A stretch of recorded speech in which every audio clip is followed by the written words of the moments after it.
enviárselo nos conectamos por la otra plataforma. Lo que intenté y no para que ustedes puedan conectarse.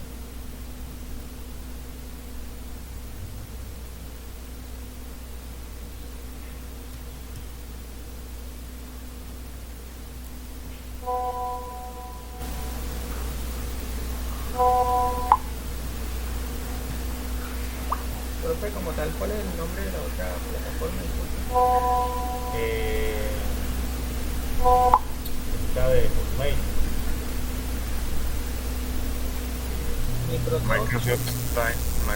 Microsoft Time. Times. Sí, Microsoft Teams. Profe, pero hay un Es- compañero que se para grabar la clase. ¿Cómo? Hay un compañero que se ofrece para grabar la clase y después nos manda el link del video.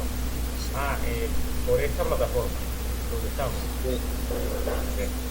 Bueno, sí, magnífico. Dale, esa es lo tuyo. Magnífico. El tema está en que es que nosotros los abogados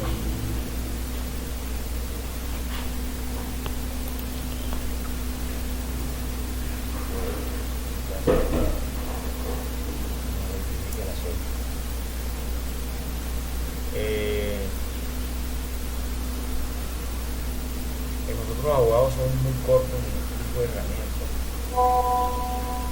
Pero bueno, si ya van a grabar la clase no hay problema. Entonces lo que le voy a proponer es lo siguiente. Uno, que hoy voy a dar la clase. Y para el próximo lunes, que no va a ser el próximo lunes, es festivo, ya de hoy en 15, ustedes van a hacer una exposición.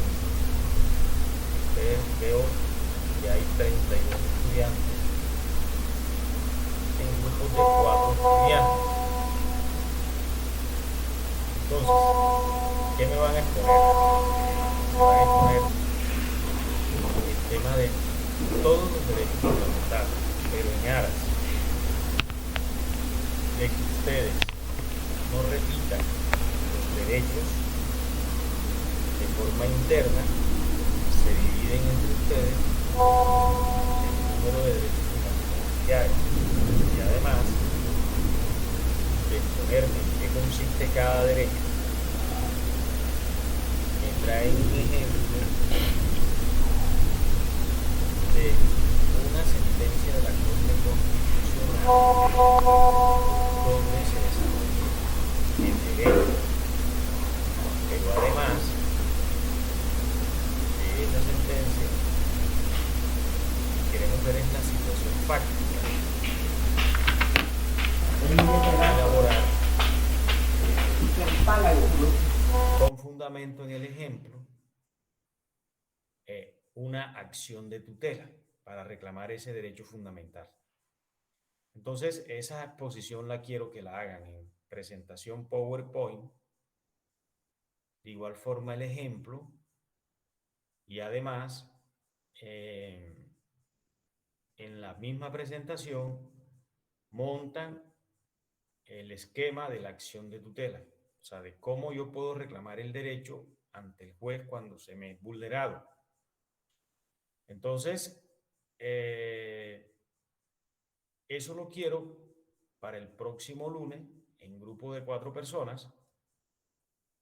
Y cómo es la metodología de la exposición, yo de las 4 personas escojo a un expositor y durante el desarrollo de la exposición yo le voy a evaluar a las 4 personas. O sea, voy a hacerle preguntas acerca de los casos relacionados. Entonces, para coordinar eso, le voy a pedir el favor a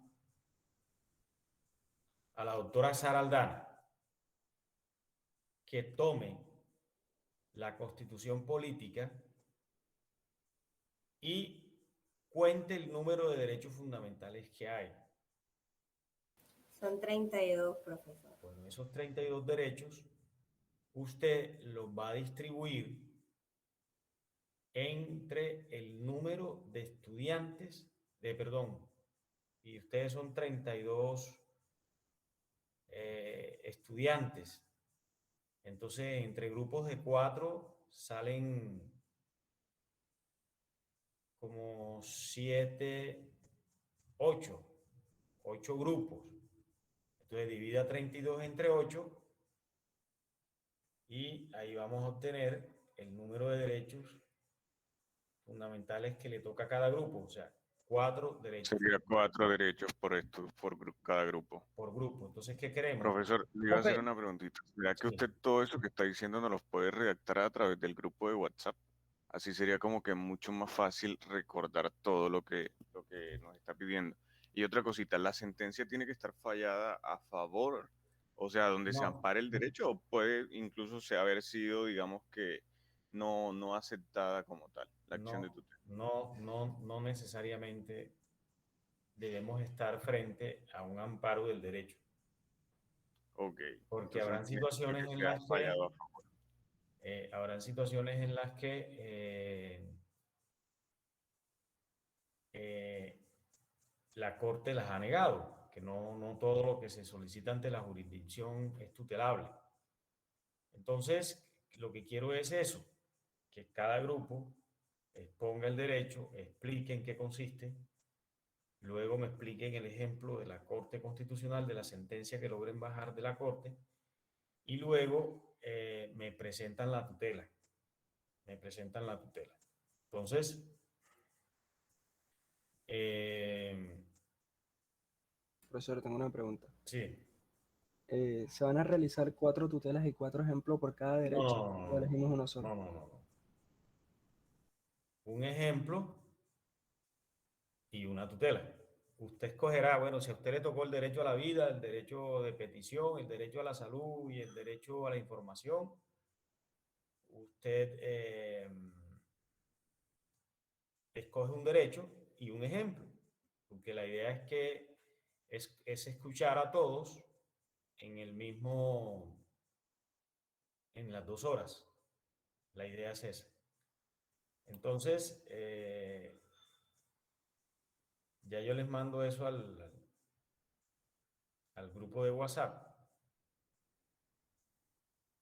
para que tengan claridad sobre el tema. Entonces, Profe, disculpe que le interrumpe. sí, Lo que pasa es lo siguiente, en este momento nos encontramos pues 32 en la clase, pero si no estoy mal, este grupo está conformado por más personas. Entonces, por lo tanto, pues por cuatro derechos por cada grupo, creo que no va a ser, no va a ser, no va a alcanzar. En ese caso, no hay problema que tengamos pues menos derechos por grupo, porque es lo más probable. entonces, si eso es así, entonces hagan los grupos de los grupos de 5 estudiantes para que cada grupo toque o sea, 4 derechos fundamentales. Entonces, mire, el decreto de tutelas, la norma que regula las tutelas es el decreto Profe, 2591 de 1991. Ahí se los mandé al chat de la aplicación. Dígame, don.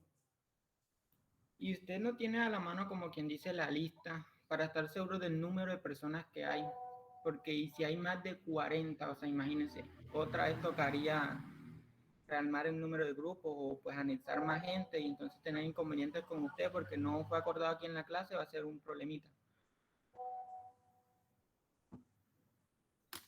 Pero la lista que yo tengo, es que ahorita mismo la dejé en la oficina, pero son creo que 36 estudiantes.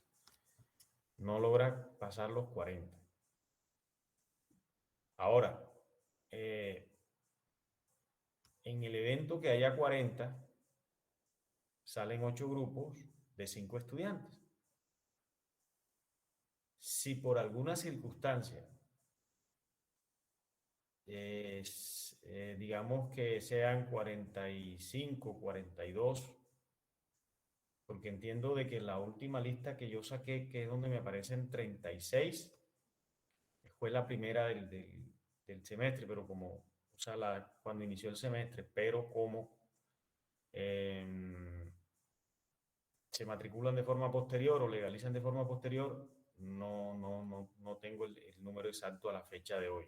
Entonces, para corregir esa situación, para corregir esa situación, hagamos grupos de 5 y en el evento de que resulte un grupo de 6 o varios grupos de 6, no hay problema. Trabajan con grupos de 6.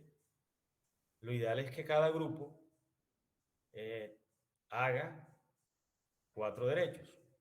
Y además, esa repartición la va a hacer la ingeniera Sara Aldana.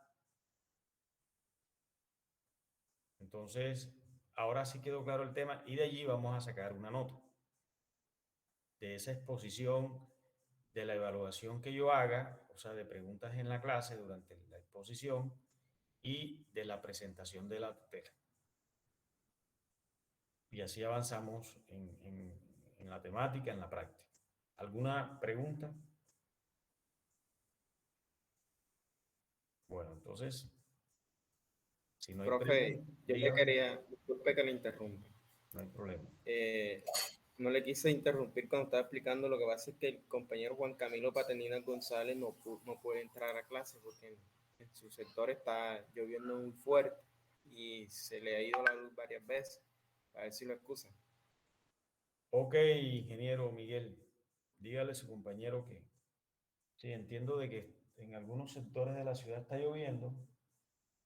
Por acá donde estoy yo no, pero está haciendo un tiempo.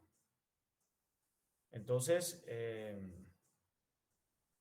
si alguien tiene alguna pregunta relacionada con lo que acabé de exponer, si no, entonces yo hago la presentación y iniciamos la clase. Profe, entonces, de los 32 derechos, ¿solamente un ejemplo y una tutela o para cada que exponga un derecho y la tutela? No, ya sé. Profe, es mejor que lo escriba en el grupo porque yo sé que van a venir varias preguntas, como dijo el compañero acá. Sí, ahorita entonces que se termine la clase, ya yo hago y lo escribo en el grupo en aras de que las reglas para el ejercicio del próximo lunes estén definidas. Ok, entonces vamos.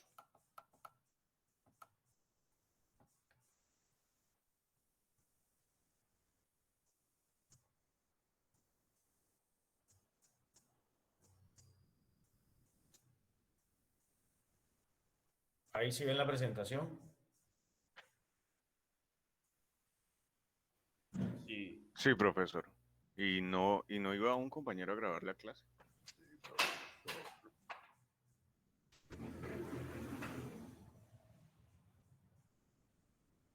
Isaac, ya te encuentras grabando, ¿verdad?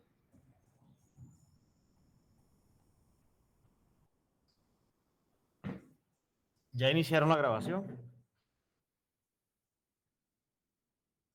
El compañero inició a grabar. Sí, profe, ya comenzó. Ok, entonces vamos a comenzar. En el día de hoy vamos a analizar un poco cómo está diseñada la organización del Estado colombiano. Acuérdense que yo en la clase anterior habíamos manifestado que la Constitución del año de 1991 tiene dos partes fundamentales en relación a los derechos y a la organización del Estado. Y manifesté que existía una parte dogmática, que era donde estaba consagrada todo ese tema de los derechos fundamentales y la forma de reclamar esos derechos, y una parte orgánica, que es la parte que establece cómo está diseñada la organización del Estado y además cómo es la forma de reclamar los derechos ante esas organizaciones del Estado. Es muy importante que el profesional de hoy, indistintamente del perfil que se tenga, sea ingeniero civil, sea contador, sea administrador de empresa, sea médico, sea bacteriólogo, sea cualquier profesión donde nosotros vendemos una fuerza de trabajo y como contraprestación recibimos unos salarios, sepa cómo está organizada el Estado colombiano y sepa cómo reclamar sus derechos. Y es un componente que es fundamental en el ejercicio de las profesiones. Dirán ustedes, bueno, pero es un tema que es del derecho, que la organización del Estado, que la tutela, que los derechos fundamentales, pero cualquier profesional en Colombia debe tener esa competencia. Esos son competencias. Cualquier ciudadano debe saber cómo, o sea, debe, por lo menos debe, y más que ustedes, pues se están formando para precisamente ejercer sus derechos. Entonces, a veces yo escuchaba en las clases, oiga, pero es que el abogado viene ya con sus leyes y nosotros somos ingenieros, a nosotros nos gusta la matemática. No, esa competencia de la organización del Estado, de cómo reclamo los derechos, es fundamental. Entonces, habíamos hablado en la clase anterior sobre esa parte orgánica. Y en esa parte orgánica de la Constitución del año 91 nos contempla cómo está organizado el Estado colombiano. Entonces, el Estado, habíamos señalado en la clase anterior, que está conformado por 3 ramas del poder público, que es la rama ejecutiva, que está contenida por el gobierno nacional, lo que es el presidente de la República, sus ministros. Ahí entran los gobernadores, todo su despacho, los alcaldes y todo su despacho. La rama judicial, que es donde están las altas cortes, Consejo de Estado, Corte Constitucional, Corte Suprema de Justicia, Consejo Superior de la Judicatura y los diferentes juzgados que componen la administración judicial en Colombia. Y tenemos la rama legislativa, que son los órganos que elaboran la ley. Seguido, entonces, dentro de esas 3 ramas existen otros entes que también están diseñados y que componen la estructura del Estado. Allí tenemos a los órganos autónomos e independientes. Entonces, dentro de esos órganos autónomos e independientes vamos a encontrar a los departamentos administrativos de la función pública, el SENA, las superintendencias de salud, la superintendencia financiera, la superintendencia de industria y comercio, etcétera, etcétera, etcétera. Luego encontramos la organización electoral que está en cabeza de la Registraduría Nacional del Estado Civil. Y a su vez esa Registraduría del Estado Civil a nivel departamental, en su orden jerárquico, está conformada por las delegaciones departamentales de la Registraduría Nacional del Estado Civil. Y en los municipios vamos a encontrar a las registradurías municipales, que son las que se encargan del registro civil de las personas. Y hablando de registro civil, perdón, tenemos el registro civil de nacimiento, el de matrimonio, el de defunción. y ellos se encargan precisamente de expedir esa serie de documentos y llevar las tasas de mortalidad y natalidad que se da en el país, porque hacen el registro. Luego allí vamos a encontrar a los organismos de control. ¿Y cuáles son los organismos de control? La Contraloría General de la República, que es la que se encarga de vigilar que los dineros de la nación, de los entes territoriales y de los municipios o departamentos sea bien administrado por los señores que elegimos de forma popular a través del voto popular.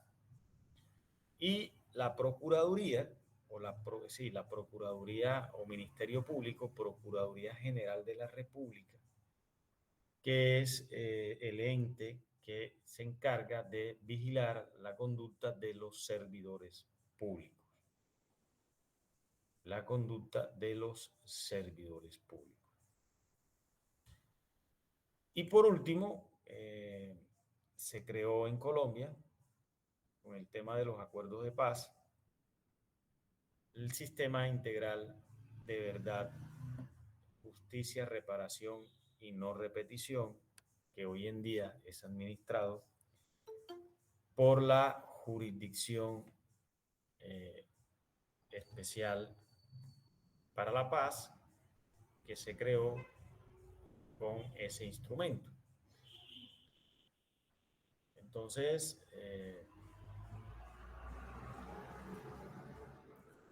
grosso modo, esa es la estructura del Estado. Entonces, en esta presentación tenemos, y es un poco más diciente, lo que les acabé de manifestar.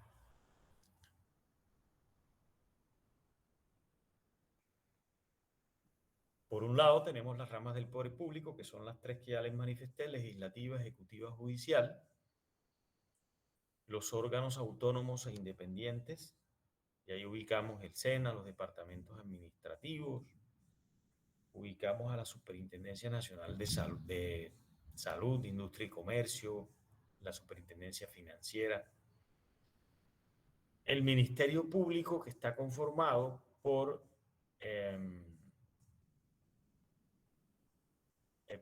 la organización electoral, y ahí están todo el tema de las registradurías, los órganos de control, Ministerio Público, que es Procuraduría, Defensoría del Pueblo y Personerías distritales y municipales, Contraloría General de la Nación, y allí vamos a encontrar a las Contralorías territoriales y la Auditoría General de la Nación.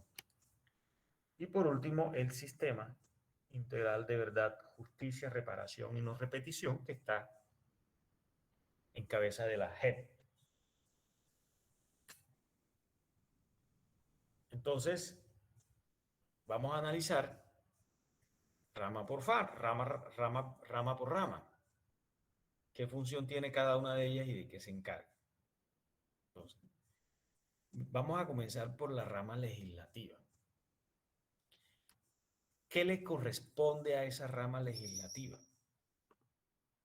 Entonces, a la rama legislativa le corresponde la formulación de leyes, es ejercer el control sobre el gobierno, porque a través del Congreso de la República, el Congreso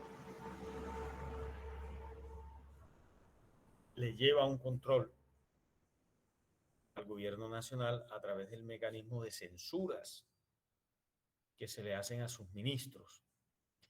Y además, ese Congreso de la República tiene la función de reformar la Constitución a través de los llamados actos legislativos.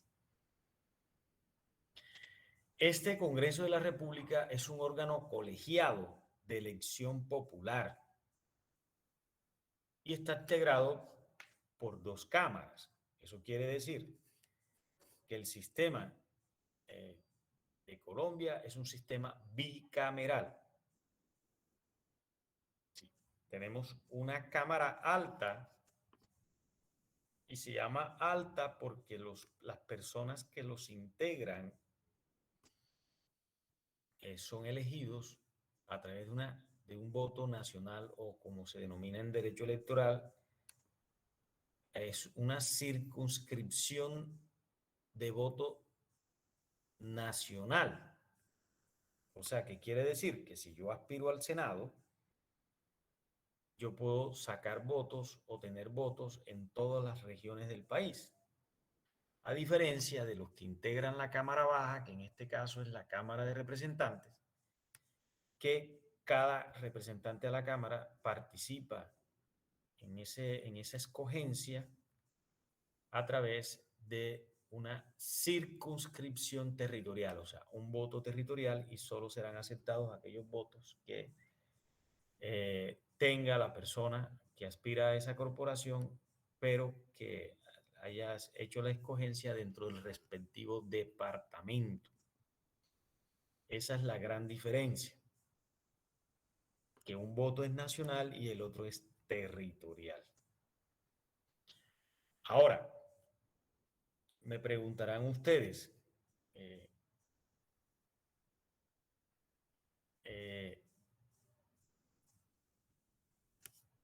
¿cuántos miembros componen cada cámara? O sea, ¿cuántos componen el Senado y cuántos componen la Cámara de Representantes? El Senado de la República está integrado por 102 senadores, de los cuales 100 son elegidos por voto popular y los 2 adicionales son representantes de las comunidades indígenas, y ellos componen lo que se llama circunscripción especial. Entonces, siempre que hay elecciones a Congreso de la República, los territorios indígenas tienen la facultad de escoger 2 representantes que velen por sus intereses en el Senado de la República. Y por otro lado, la Cámara de Representantes cuenta con 166 representantes, de los cuales 161 son elegidos por circunscripción territorial, lo que yo le decía, o sea, cada persona de esas participa solo por los votos que obtenga dentro del respectivo departamento. Y los 5 restantes son circunscripciones especiales, 2 para las comunidades afrodescendientes, 1 para las comunidades indígenas y 2 en representación de los colombianos que residen en el exterior. Y en ese sentido, ¿cuántos representantes tiene cada departamento? Bueno, entonces nos dice la Constitución, en cada departamento habrán 2 representantes y 1 más por cada 365.000 habitantes. Entonces, ¿qué encontramos con eso? De que el departamento, por ejemplo, de Cundinamarca tendrá muchos más representantes a la Cámara que el departamento de Sucre, o el departamento de Antioquia, que es mucho más grande, tendrá mayor número de representantes que el departamento, por ejemplo, del Magdalena, o el departamento del Atlántico, que es mucho más pequeño, o incluso el departamento de Córdoba. La pregunta que habría que hacer, y a manera de crítica constructiva, es, hombre, oiga, profesor, ¿será que 268 senadores o congresistas no es como mucho personal para elaborar una ley? Pues claro, el tema en representación a nivel de Congreso de la República es muy alto, o sea, y imagínense todo lo que genera eso a nivel de gastos, de salarios, etcétera, etcétera, etcétera. Y a eso hay que agregarle que con el tema de los acuerdos de paz, los señores desmovilizados ingresaron en número, creo, de 10 a ser parte del Senado de la República.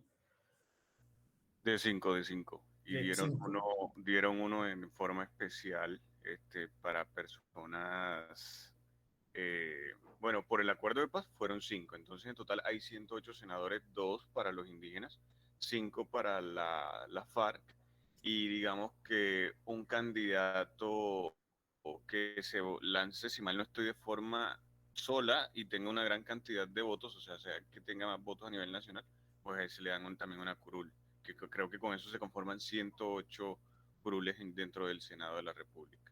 Sí, de forma independiente. De forma independiente. Sí, bueno, muchas gracias por la anotación. Bien, entonces, diferencias entre la cámara alta y la cámara baja.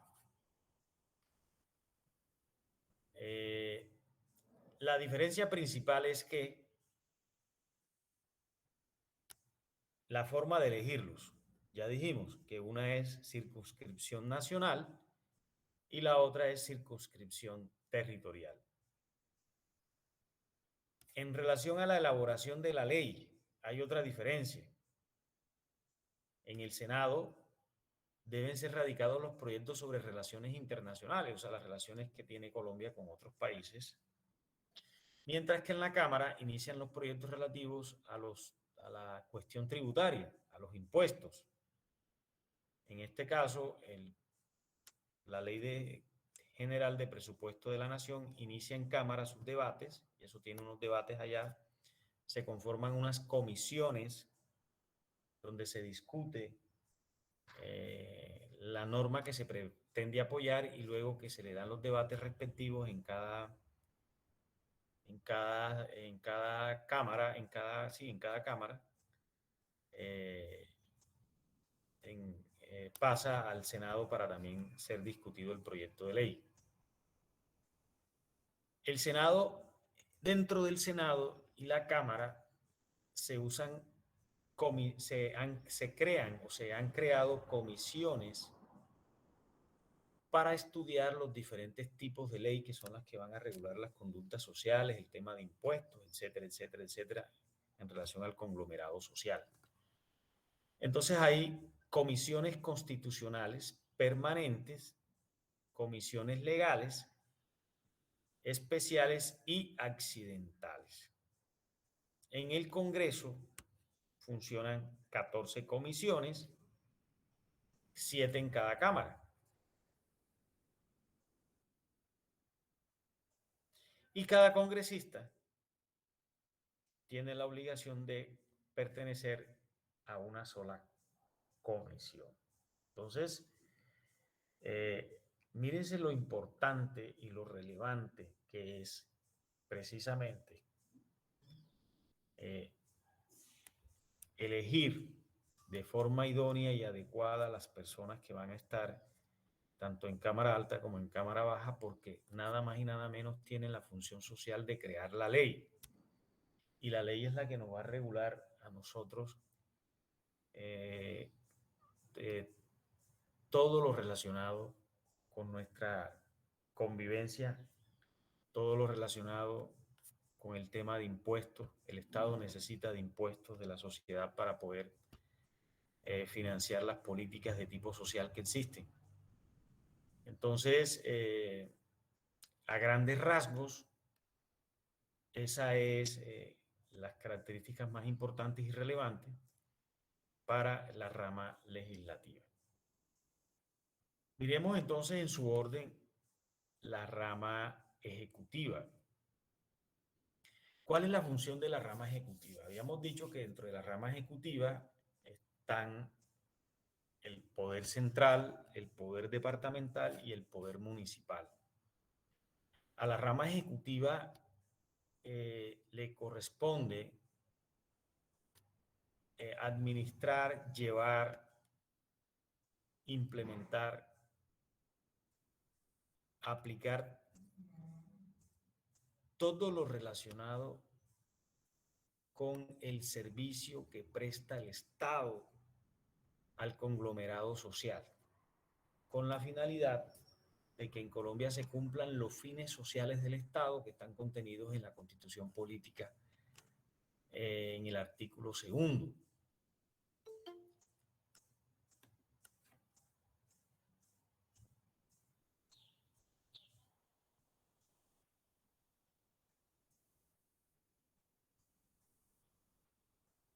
Bueno,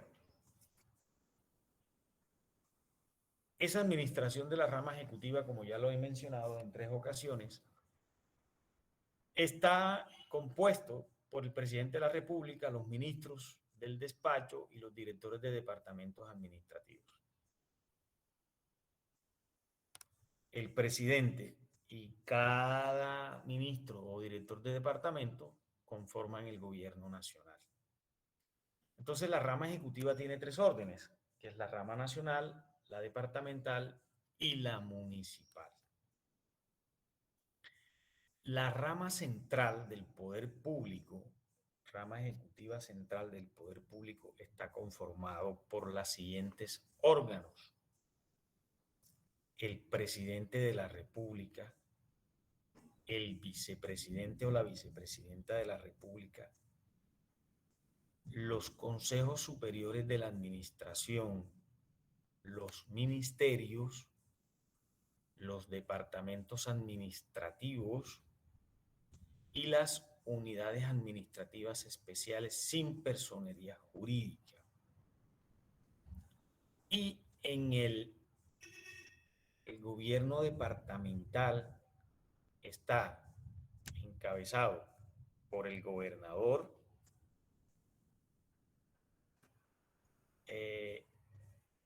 y en esa medida, acuérdense que la Constitución del año de 1991 dice que Colombia es un estado descentralizado por regiones. El tema está que todavía en Colombia esa descentralización no se ha materializado. Sin embargo, también dice la norma que al ser descentralizado, el gobierno departamental está conformado por regiones, regiones administrativas de planificación, regiones de planificación y gestión y asociaciones de departamentos. Y en el orden municipal está encabezado por las alcaldías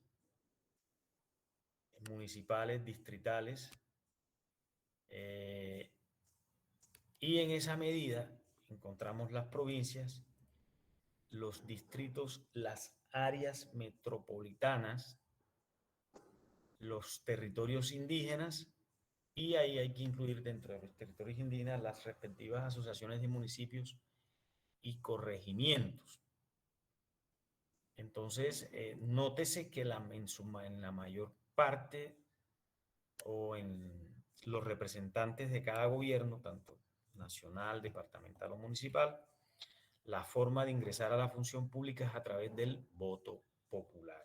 Ya los que siguen en su orden son asignados por el respectivo gobernador, alcalde o presidente a través de la potestad nominadora que tienen esos señores que son elegidos por voto popular, que son los llamados cargos de dirección, confianza y manejo, o llamados cargos de libre nombramiento y remoción. Eso quiere decir que ingresan a la función pública por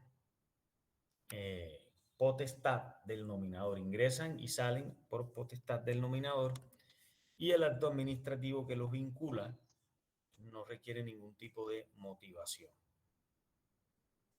Entonces, en ese sentido y de esa manera encontramos diseñada y conformada la rama ejecutiva del poder público. Y por último,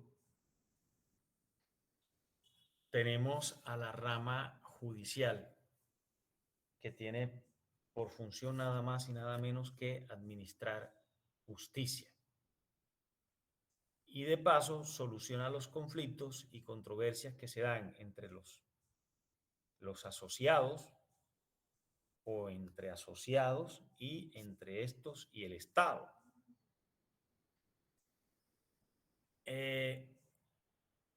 Esos pronunciamientos que hace la rama judicial se hace a través de los mecanismos de reclamación de derechos que tenemos en Colombia.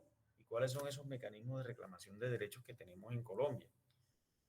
Pues el fundamental y el más ágil, el más efectivo por la celeridad es el de la acción de tutela. Hay otros mecanismos de reclamación de derechos de los ciudadanos frente al Estado y ahí encontramos a las demandas que se intentan ante los diferentes juzgados del país, demandas en contra del Estado que implican reparaciones directas del Estado o implican un no hacer del Estado o implican un hacer de parte del Estado, o demandas ordinarias que se dan entre particulares, o a su vez también vamos a encontrar que el Estado ha diseñado a través del Código Penal ciertos tipos penales, que eso implica un no hacer para el conglomerado social. Entonces, siempre que un asociado o un ciudadano incurra en un tipo penal, el Estado, a través de la Fiscalía General de la Nación, tiene la potestad de investigar el delito y luego que haya recaudado el material probatorio que esa persona cometió el delito, lo acusa ante un juez penal. Y el juez penal es quien tiene la facultad de imponer la sanción o la pena a esa persona que logró transgredir el ordenamiento jurídico penal. Entonces, la rama judicial, ingenieros, es relevante porque nada más y nada menos es frente a estos órganos donde garantizamos o se deben garantizar los derechos, garantías y libertades en favor del conglomerado social, y esas libertades y derechos están consignados en la Constitución y la ley. ¿Y cuál es la finalidad de todo esto?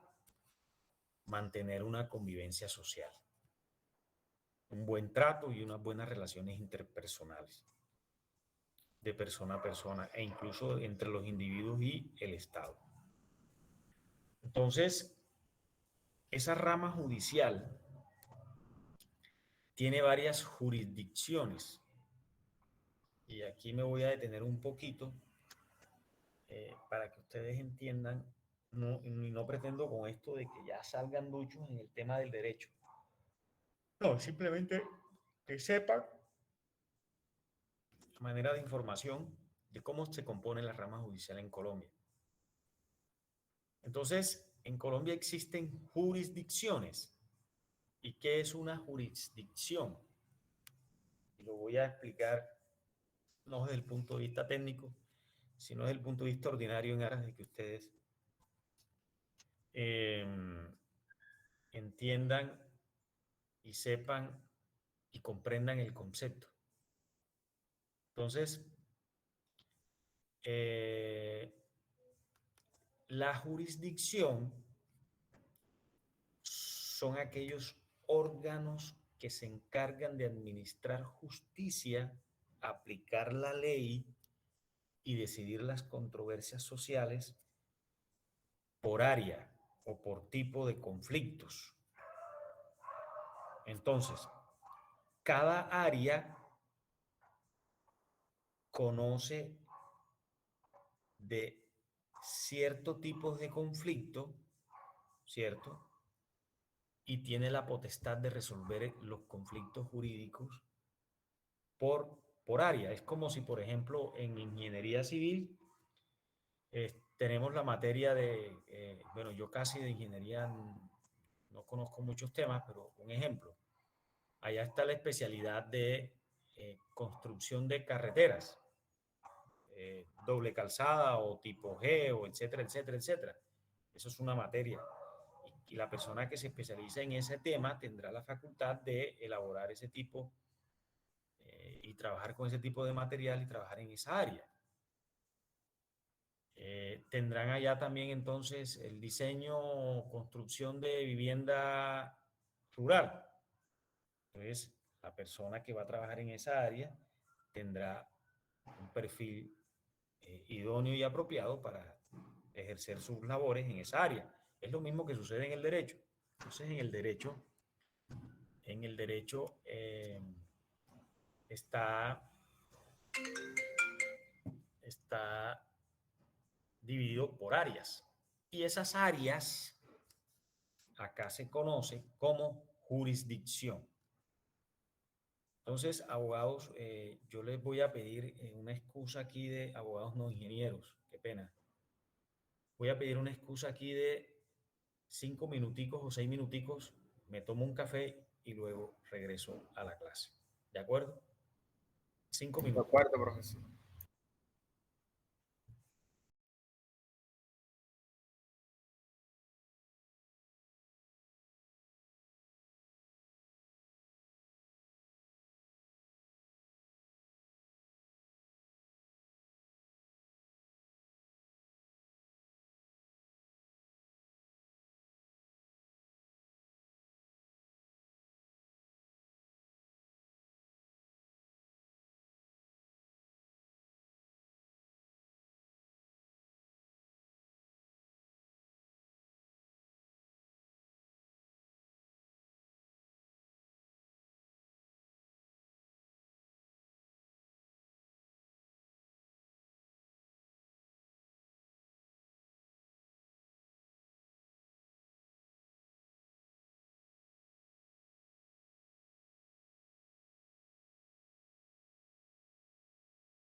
Bueno, nuevamente acá con ustedes.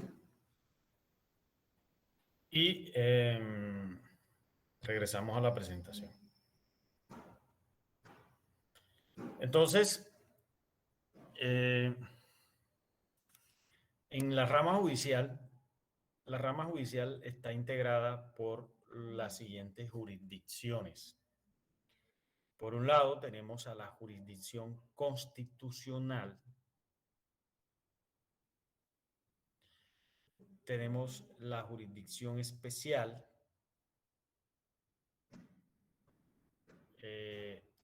Tenemos la jurisdicción de las comunidades indígenas. Acuérdense que los indígenas son autónomos.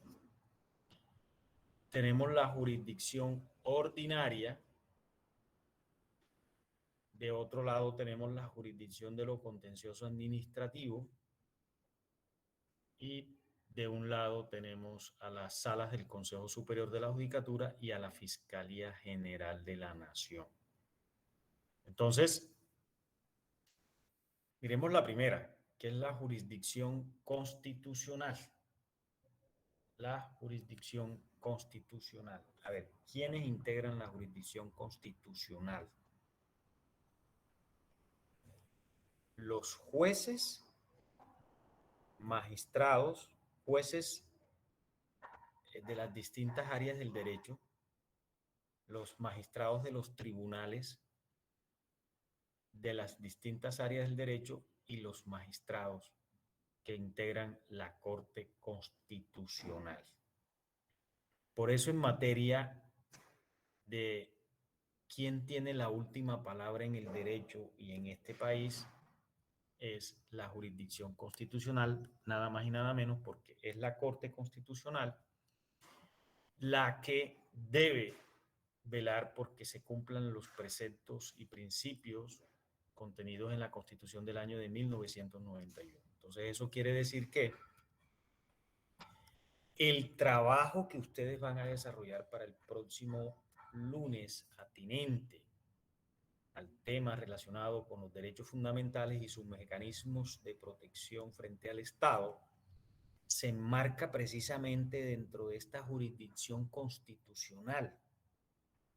Y ese primer conocimiento de ese mecanismo de reclamo de derechos fundamentales los conocerán los jueces en primera instancia, y hay una segunda instancia que es el tema de la impugnación de la acción de tutela, y eso lo explicaré yo en la próxima clase.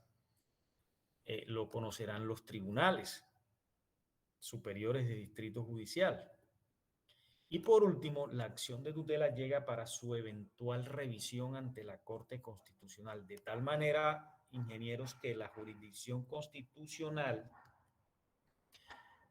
tiene la potestad de velar porque a las personas no se le vulneren los derechos fundamentales contenidos en la Constitución de 1991. Y es la jurisdicción más importante y relevante que hay en el país en materia de garantías y derechos de las personas. Tanto derechos fundamentales como derechos humanos. Porque precisamente es a esa Corte Constitucional la que le corresponde la salvaguarda de esos derechos de los ciudadanos.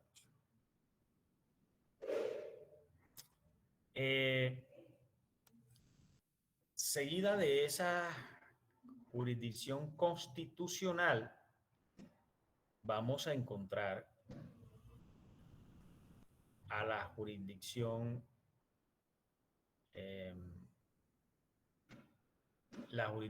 especial.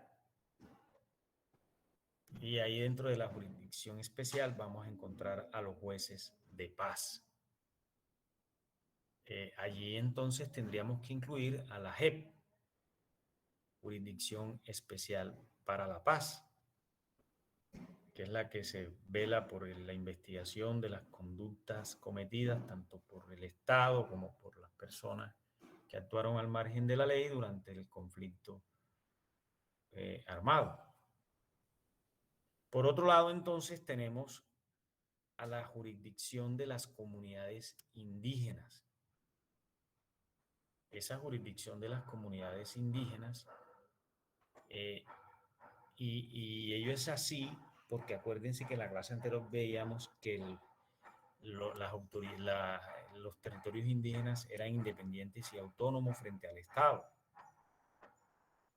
Y dentro de esa jurisdicción indígena, ellos tienen sus propios mecanismos para hacer justicia cuando algún miembro de sus asociados comete alguna conducta ilícita establecida en sus propias normas. Entonces, por ello observamos que cuando un individuo de una comunidad indígena vulnera o transgrede algún derecho de otra, de su comunidad, miren que eso no es juzgado por la jurisdicción ordinaria, sino que entra a la esfera de esa justicia indígena. Y ustedes saben que pues la jurisdicción indígena tiene sus propios mecanismos para reprimir y corregir las conductas que cometan sus asociados, a menos que, ojo, a menos que ese individuo con la característica o calidad de indígena cometa una conducta penal en contra de una persona o individuo o institución que no haga parte de esa jurisdicción o que no haga parte de esa comunidad.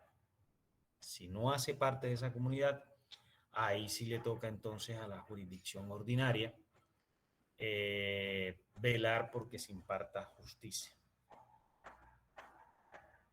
Entonces, seguido de esa jurisdicción indígena, encontramos a la jurisdicción ordinaria.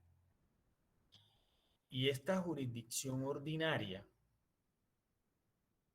es la que se encarga de regular o resolver los conflictos que se presenten entre particulares, o sea, entre dos o más individuos que componen el conglomerado social. Entonces, miren, y vamos organizando la temática. La constitucional vela por derechos fundamentales. La especial, ahí está el tema de la paz. La de los indígenas es por conductas o actuaciones que cometan sus asociados dentro de la comunidad indígena. Y la ordinaria es la que nos aplica a nosotros, ¿cierto? Cuando entre nosotros o entre particulares se den conflictos de tipo social o jurídico o conflictos de tipo económico. Entonces, coloco un ejemplo. Digamos que Pedro Pérez le prestó un dinero a Carlos Pérez. Pedro le prestó plata a Carlos. En garantía de Carlos de entregar el dinero, Carlos suscribió un título valor, una letra de cambio, como garantía de esa deuda. Y pactaron que ese dinero iba a generar unos intereses legales, pero además que en cierto tiempo, en cierto lapso de tiempo, Carlos tenía que devolverle el dinero a Pedro. Entonces, llegado el plazo para extinguir la obligación, Carlos primero ni pagó intereses a Pedro ni pagó capital. Y lo que le dice Carlos a Pedro es: haga lo que usted crea conveniente para reclamar su dinero. Entonces, ¿qué surge ahí entre los dos? Un conflicto, ¿cierto? Entonces, ese conflicto lo deberá resolver la jurisdicción ordinaria, porque lo más seguro es que Pedro, al ser dueño del capital que suministró a Carlos, lo más seguro es que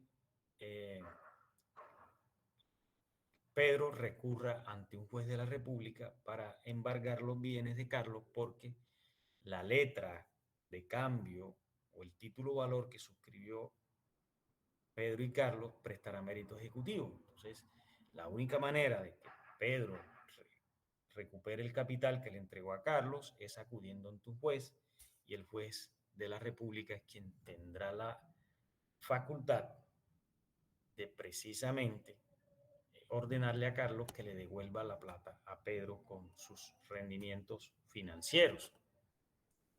Entonces, esta justicia ordinaria es la que nos resuelve ese tipo de conflictos. Y entonces, ¿qué clase de conflictos tenemos nosotros como sociedad y qué debe ser resolver la justicia ordinaria? Pues deudas civiles, cuando cometemos un delito, ahí nos investiga la fiscalía y luego la fiscalía nos investiga y luego que recauda un material probatorio, nos acusa ante un juez penal y ese juez penal tendrá la facultad de imponernos una pena de acuerdo al grado en que se comete la conducta ilícita. Entonces esa jurisdicción ordinaria está compuesta por la Corte Suprema de Justicia, los tribunales superiores de distrito judicial y los juzgados civiles, pero también tenemos juzgados laborales, pero también tenemos juzgados de familia. Entonces, por ejemplo, un divorcio. Usted se va a divorciar de su cónyuge. Pues eso es un conflicto jurídico que debe ser conocido por la jurisdicción ordinaria y lo resuelve el juez de familia. O, por ejemplo, usted como ingeniero laboró para una empresa y la empresa no le reconoció prestaciones sociales. ¿Qué nos toca? Demandar a la empresa para que nos pague esas prestaciones sociales. ¿Y cuáles son esas prestaciones sociales? Cesantías, intereses a cesantías, prima de servicio, dotaciones. Y la única manera de yo reclamarle como ingeniero a esa empresa que me pague lo que mi trabajo, mi liquidación de prestaciones sociales es acudiendo a un juez laboral. De tal manera, ingenieros, que esta jurisdicción ordinaria es la que tiene la potestad en mayor parte del territorio nacional de resolver los conflictos sociales que se presenten entre los individuos. Seguida de esa jurisdicción ordinaria, vamos a encontrar a la jurisdicción de lo contencioso administrativo. Pero a diferencia de la jurisdicción ordinaria, la jurisdicción contenciosa administrativa es la que resuelve los conflictos que se dan entre el Estado y los particulares. Y entonces ustedes me preguntarán por allá, oiga, profesor, pero entonces, ¿cómo así que los particulares tienen conflictos con el Estado? Claro, y una forma de darse conflictos con el Estado, hay muchas formas de darse conflictos con el Estado. Una, por ejemplo, a usted le están cobrando, la DIAN le cobra impuestos. Y la DIAN le impuso una sanción porque usted no reportó a la DIAN en la declaración de renta todos los bienes, o usted no reportó un capital que tenía en cierta entidad financiera. Y entonces viene la DIAN y le impone una multa y lo sanciona. Esa multa que impone la rama ejecutiva del poder público a un asociado tiene un control ante el juez, porque es que se debe garantizar el debido proceso. No es lo que diga la entidad, es lo que determine un juez a través de un proceso donde escucha a las partes y las partes muestren sus pruebas. Entonces, ¿qué sucede? Que yo puedo demandar esa multa ante un juez administrativo en aras de que el juez anule la multa que me impuso la DIAN. Y obviamente para hacer eso debo tener unas pruebas fehacientes y contundentes que digan de que la DIAN se equivocó, porque el Estado se equivoca. Otra forma de yo, por ejemplo, ir ante el juez administrativo y demandar al Estado, cuando el Estado, por ejemplo, y les voy a colocar un ejemplo, cuando el Estado se está haciendo una carretera, por ejemplo, y la carretera está a cargo del INVIA, el Instituto Nacional de Vías, INVIAS. Y en esa construcción podemos encontrar que la maquinaria que utilizó el INVIAS para hacer la carretera, por ejemplo, un Volco chocó con un bus que cubría el trayecto de tal municipio a tal municipio. Y en esa colisión hubo 20 muertos, 20 fallecidos. Entonces, hacemos la reclamación en INVIAS y el INVIAS dice que ellos no tienen por qué indemnizar a los familiares de los fallecidos porque quien tuvo la culpa fue el señor que cubría la ruta intermunicipal, por ejemplo. Pero a criterio de los familiares de los fallecidos, quien realmente tuvo la culpa no fue el conductor de la buseta, sino realmente fue el conductor del Volco. Entonces ya ahí hay un conflicto. ¿Quién es INVIA? INVIA es Estado, una entidad que compone el Estado. ¿Y quiénes son los fallecidos? Unos particulares que tienen unos familiares a los cuales se les puede reclamar unos perjuicios, porque con la muerte de los fallecidos se pueden reclamar unos perjuicios. Y esos perjuicios son de dos clases, el perjuicio patrimonial y el perjuicio extrapatrimonial. Entonces, ¿qué es el perjuicio patrimonial? Ese se divide en lucro cesante y daño emergente. El daño emergente, que es todo lo que gastaron los familiares para el tema de las exequias de sus fallecidos familiares.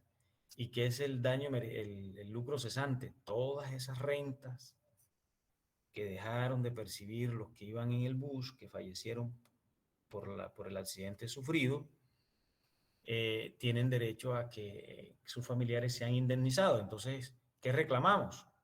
Pues si digamos que allí iban, los 20 fallecidos eran 20 ingenieros, no lo permita Dios, y cada ingeniero trabajaba y laboraba en una multinacional y que los salarios pasaban de 5 millones, pues los familiares tendrían derecho a que el INVIAS cancele por cada trabajador los salarios que él dejó de recibir entre la fecha del siniestro, de la muerte y la edad de vida probable en Colombia, que son 70 años. Entonces eso genera una serie de indemnizaciones de tipo económico. Y el perjuicio extrapatrimonial es el dolor, el daño moral, el dolor que causó ese accidente en los familiares del fallecido. Entonces, fíjese que es fácil encontrar un conflicto entre el Estado y un particular. Y hay un sinnúmero de ejemplos para explicar el tema de la jurisdicción de la contencioso administrativa. Entonces, esa jurisdicción contencioso administrativa está compuesta por el Consejo de Estado,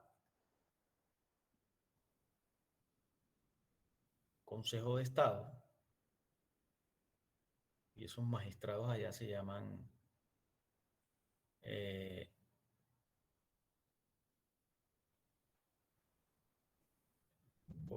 consejeros de Estado, unos tribunales administrativos que están en cada capital de departamento y unos juzgados administrativos que también están en cada capital de departamento y en ciertos municipios de los distintos departamentos que componen al país. Del otro lado, observamos dos entidades que no son jurisdicciones, pero hay que señalarlas. Las salas del Consejo Superior de la Judicatura, que tienen una función social y primordial, y es que vigilan la conducta de los abogados y de los jueces y magistrados, y por eso hay que incluirla dentro dentro de la rama judicial. Nosotros los abogados y los jueces y magistrados estamos vigilados por ese Consejo Superior de la Judicatura y tenemos un estatuto del abogado, de tal manera que las conductas ilícitas que cometamos en el ejercicio de la profesión serán investigadas por esas salas del Consejo Superior de la Judicatura. Y de lado encontramos a la Fiscalía General de la Nación,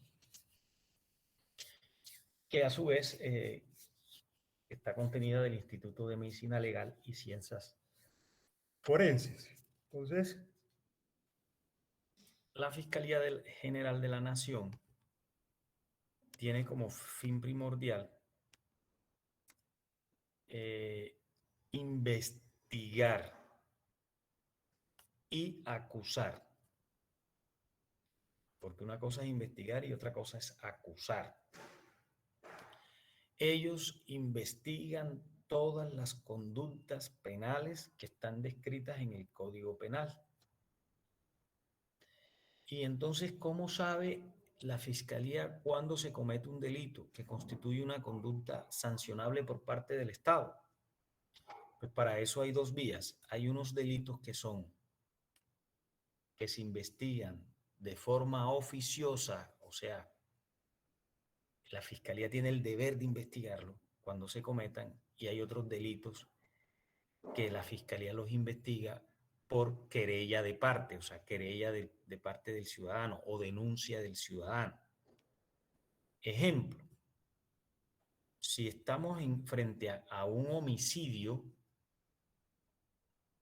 la Fiscalía le corresponde investigar de oficio ese homicidio, o sea, es su deber investigar.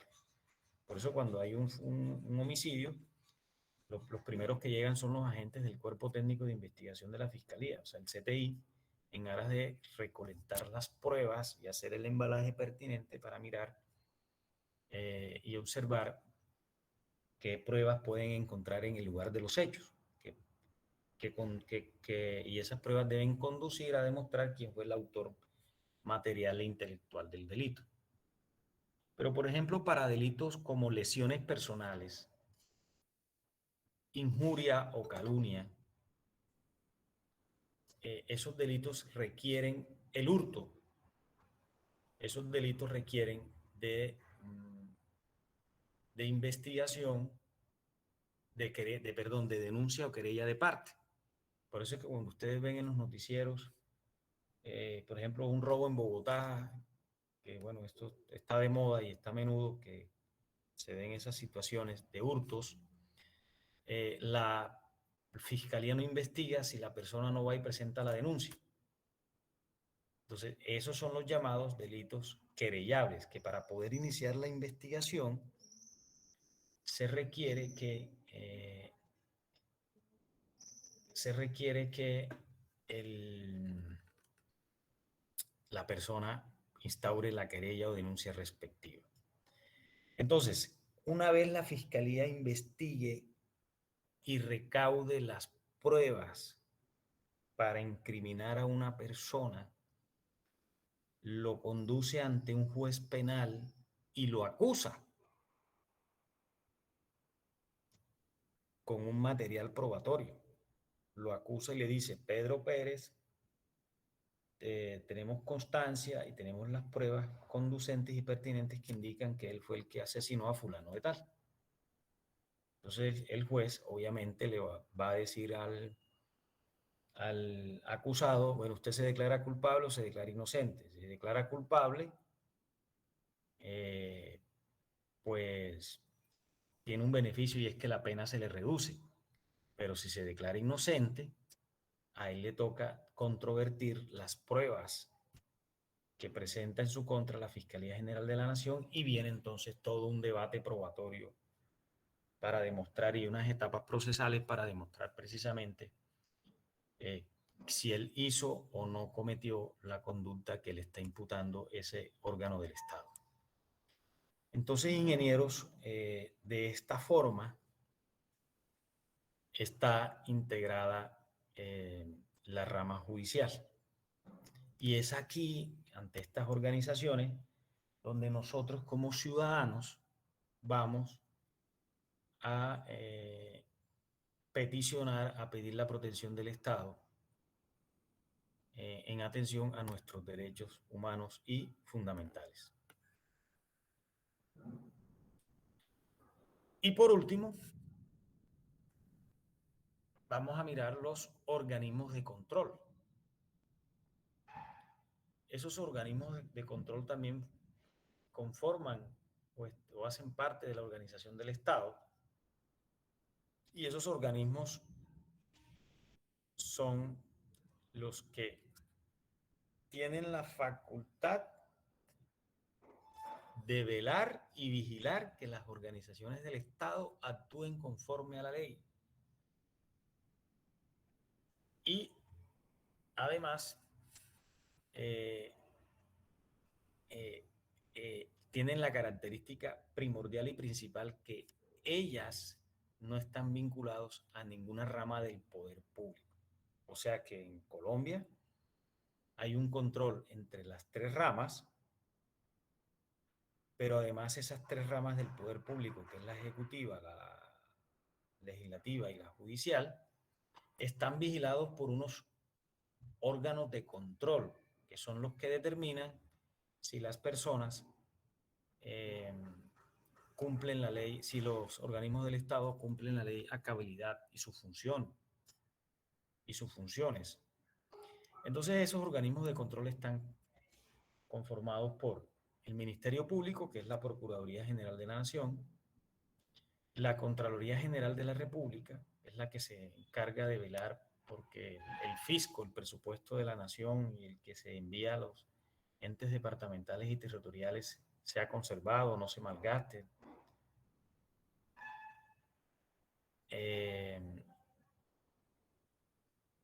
Entonces, y de paso, dentro de esas Contralorías Generales vamos a encontrar a las Contralorías Territoriales, que es las que están en cada municipio y cada departamento. Y por último tenemos a la Auditoría General de la República.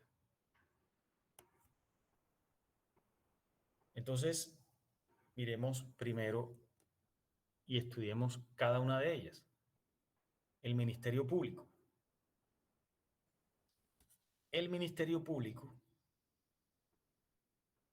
se compone por la Procuraduría General de la Nación, la Defensoría del Pueblo y las personerías del Distrito Capital, las personerías distritales y las personerías municipales. Entonces, la Procuraduría General de la Nación es el máximo organismo del Ministerio Público. Tiene autonomía administrativa, financiera, presupuestal y no hace parte de ninguna de las ramas del poder público. A ver, y entonces, ¿de qué se encarga esa Procuraduría General de la Nación? Es la que vigila las conductas de los servidores públicos. Y para ello, el Congreso de la República expidió la Ley 734 del año 2002. Esa Ley 734 del año 2002 contiene lo que se llama el Código Disciplinario Único. Esa Ley 734 del año 2002 contiene las conductas, las prohibiciones y obligaciones que tienen todos los funcionarios del Estado y que deben cumplir a cabalidad. Entonces, si un funcionario del Estado no viola la ley o comete un delito, por ejemplo, un peculado, se apropia de dineros del Estado, esas conductas son ilícitas y en ese sentido entonces tendrá una investigación por parte de la Procuraduría General de la Nación. Además, esa Procuraduría General de la Nación también vela porque los órganos del Estado no violen los derechos fundamentales del conglomerado social, de tal manera que si estamos frente a la violación de un derecho fundamental de cierta persona, el ciudadano también puede acudir a la Procuraduría General de la Nación que se investigue la conducta de ese funcionario público para que cese toda amenaza o vulneración de ese derecho. Debo decirles que esa ley 734 del año 2002 fue objeto recientemente de una reforma el año pasado, hace 2 años, que es la ley 1952 del 2019. Esa ley contiene,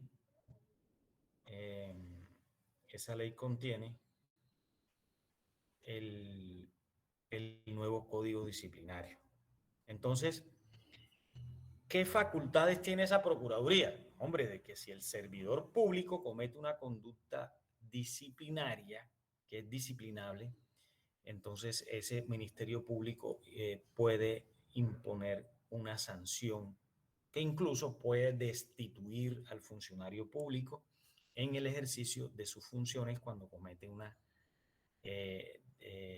acción disciplinaria que va en contravía de las normas establecidas en el Código Disciplinario Único. Y coloco un ejemplo. Por ejemplo, usted va a la gobernación de Sucre a reclamar un derecho o a pagar un impuesto. Digamos que usted tiene un vehículo y quiere pagar el impuesto de rodamiento y su vehículo está matriculado en el nivel departamental. Entonces, en el tránsito departamental. Entonces usted va y de forma amable pide que se les pida el recibo para poder pagar el impuesto y el funcionario, por ejemplo, le pide dádivas o le dice, no, eso tiene un costo cuando la ley está diciendo que esa entrega de ese recibo no tiene valor, o por ejemplo ese funcionario no le presta el servicio de forma adecuada porque se portó de forma grosera, se portó incluso de forma violenta. Entonces esa conducta antisocial está descrita en el Código Disciplinario Único como una conducta que no puede ser desarrollada por esa entidad pública, por ese funcionario público, porque el funcionario público debe tener decoro, ser amable en la prestación del servicio. Entonces, si esa conducta se configura y luego que usted tenga las pruebas pertinentes, usted va a la Procuraduría General, presenta la respectiva denuncia y la Procuraduría investiga esa conducta y ese funcionario público tendrá una respectiva sanción. Que en muchos casos son de multa, de una amonestación o de una inhabilidad y destitución del empleo público. Entonces, todos los funcionarios públicos estamos vigilados precisamente por este ministerio, pero también dentro de ese ministerio está compuesto por la Defensoría del Pueblo, y las Defensorías del Pueblo las hay tanto en las capitales de departamento como en los distintos municipios. Esa Defensoría del Pueblo es un organismo de carácter constitucional, de creación constitucional, que está en cabeza del Defensor del Pueblo, y ese defensor actúa bajo la dirección del Procurador General de la Nación, pero a diferencia de que tiene autonomía administrativa y presupuestal. ¿Cuál es el objetivo de esa Defensoría del Pueblo? Consiste en velar por la promoción, el ejercicio y la divulgación de los derechos humanos. Por lo tanto, esa Defensoría del Pueblo le presta asesoría y apoyo jurídico a aquellas personas a las cuales el Estado o los particulares le violen sus derechos de carácter fundamental. E incluso hay unos abogados que hacen parte de la Defensoría del Pueblo que prestan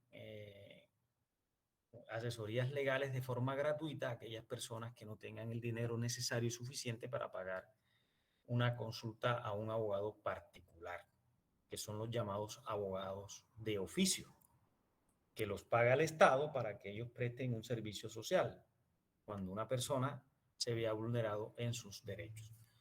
Y seguido de la Defensoría del Pueblo, encontramos a las personerías del Distrito Capital, Distrital y Municipal, que también tienen autonomía presupuestal y administrativa, pero ellas, a diferencia de la Defensoría del Pueblo, ejercen funciones de Ministerio Público en los municipios y tienen la guarda y promoción de los derechos humanos, la protección del interés público y la vigilancia de la conducta de quienes desempeñen funciones públicas. Es decir, lo que hemos venido hablando, los defensores, los funcionarios públicos. Entonces, con fundamento en los preceptos normativos de la Ley 734 del año 2002 y de las reformas respectivas, allí en esas normas se describen unas conductas disciplinarias que son vigiladas por la Procuraduría General de la Nación. Entonces, ingenieros, como ya son las 8 o van a ser las 8 de la mañana, yo ahorita tengo una clase, ahorita a las 8, entonces yo suspendo la clase aquí y nos vemos la próxima semana con el tema, bueno, el lunes es festivo, sería el próximo lunes, después que pase el festivo, nos vemos con el ejercicio respectivo que acabé de comentar y que voy a mandar al grupo del curso para que quede claro todo cómo va a ser el desarrollo. De ahí vamos a obtener una nota, que sería la primera nota de este curso. Quiero una buena exposición con unas buenas presentaciones y que todo quede por el tema de la forma de cómo damos la clase a través de este medio, que todo quede bien explicadito y claro sobre el tema. Si tienen alguna duda en el desarrollo de ese trabajo, yo sé que ustedes no son abogados, son ingenieros, pero es deber de todo ciudadano conocer esos derechos y saber cuáles son los mecanismos de protección de esos derechos. Me preguntan al WhatsApp, que yo no tengo ningún inconveniente en resolverles la situación. Entonces, muchas gracias por la asistencia a la clase y nos vemos de hoy en 15. ¿De acuerdo? De acuerdo, profesor. Profe, ¿sería tan amable de actualizar las diapositivas? Sí, señor. Enseguida, pero yo creo que esto está ya montado en la plataforma de